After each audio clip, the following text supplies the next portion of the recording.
in 2000,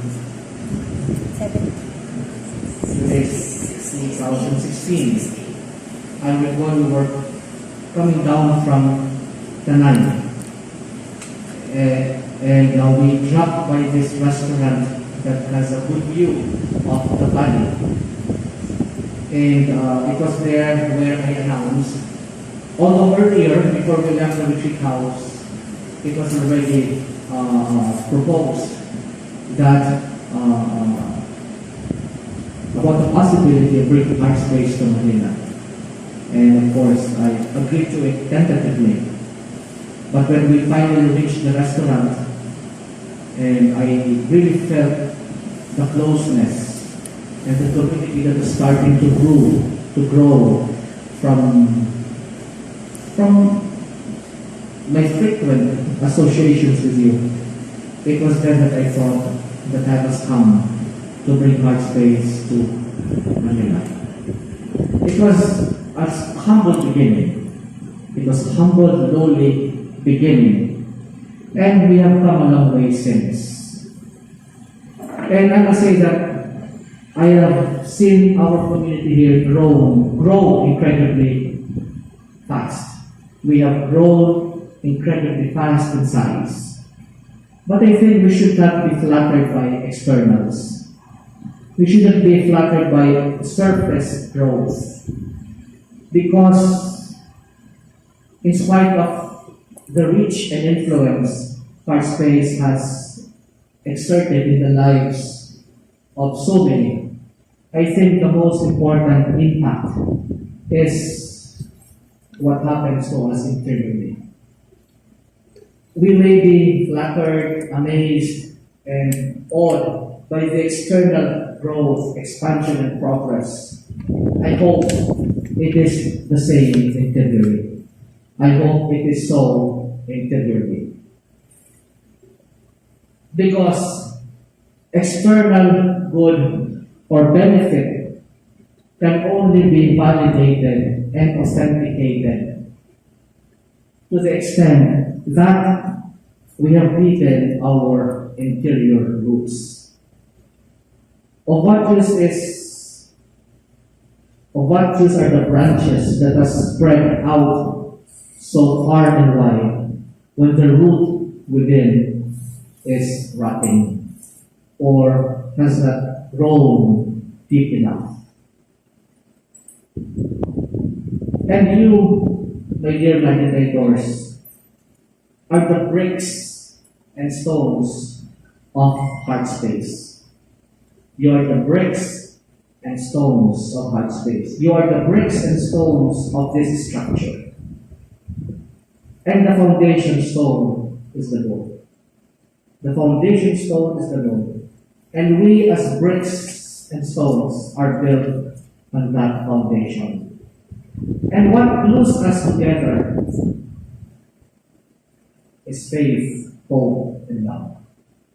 This is the evangelical character of Heartspace. Because our lives, our mission, our community is glued by faith, hope, and love.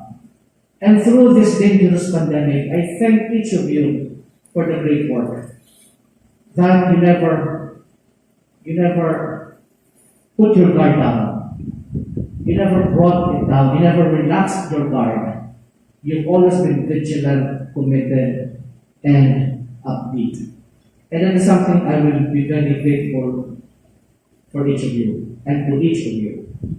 For your perseverance, for your commitment, steadfastness, faithfulness.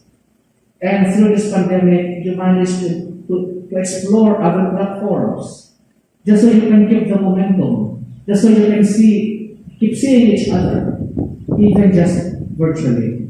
And it's so heartwarming to see all of you happy today, knowing that this is the first time we are meeting face to face. But I haven't seen all of you in more than 1 year. And it just feels good to be here, to see all of you still at it, persevering, energetic, optimistic, and really being enriched by the sharing you hear from one another through your virtual meeting. And not only that, we are able to recruit new members, new explorers, new adventurers who will soon give their lives to the mission of Heartspace. So the pandemic is not the last word. The last word is God's providence. The last word is God's abiding, amazing grace.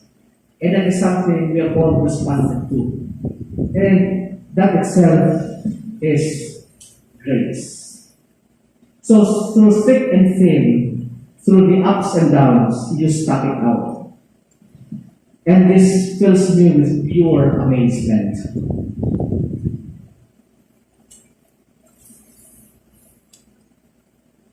Yes, pure amazement, because I regret not being able to spend time with you during the times you were together, even virtually. I do regret the times I failed or I never made it to be with you. But as I have said earlier today, I beg your indulgence.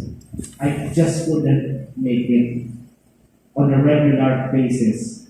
I haven't started anything with you, but as early as now, I cannot do regular when it comes to, I can be a regular attendee, I can be a regular participant when it comes to your virtual meeting, because of reasons I have already given early on today. Because of more responsibilities that would call for my presence and attention, you will have to excuse me from these virtual meetings. Anyway, we have already able leaders in the community who can facilitate these group meetings on a weekly basis. You take turns, and I'm sure many have been enriched by your sharing and explanations and your own personal opinions that have grown in you through years of faithful meditation. So this fills me with pure amazement. I know that we will continue for the years to come. I know we will count more years ahead, because meditation is not our work. This is God's work. If God decides one day to say, I'm done with you, we're done. I have used you enough, then we can pack up, because the work is over. It is God who calls the shots. It is God who has the last word. We are completely at the mercy of God. We are completely at God's beck and call. When He says dismiss, then we go. But for as long as God uses us, for as long as we are able to impact lives, for as long as we're able to change lives, for as long as we're able to contribute positively to the life of the church by your witnessing, then the show goes on. But not that we are good, not that we are performers. God uses us to glorify Himself. So I know we will count more years ahead. And nothing that you have done yesterday, today, or tomorrow will ever be in vain. Because nothing done in honor of the Lord will ever be wasted. God is smiling on us today, if only because you have made Heartspace a house of prayer, a house of healing, and above all, a house of God.